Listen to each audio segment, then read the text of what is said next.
I think in terms of the result that we just announced, from my perspective, it's a really resilient underlying financial result in what's been challenging markets. There were no surprises really in the results. So the impact from the CHESS program we announced actually back last November.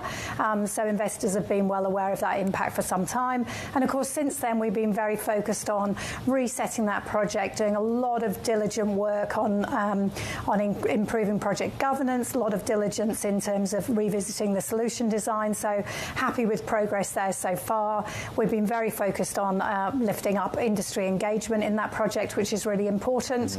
And you'll have seen earlier in the year, we also published a report on the current CHESS platform, showing how we're maintaining that and making sure it performs really well for the Australian market for as long as we need it to in the future.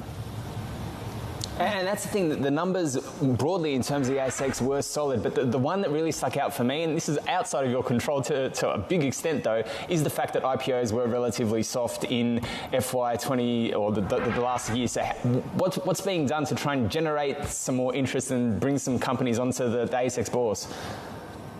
Look, it certainly was a challenging year from an IPO perspective, and that's really a global theme. And actually, if you look at it from a global perspective, ASX was actually a very strong performer, but nevertheless, it was a weak year for us as well.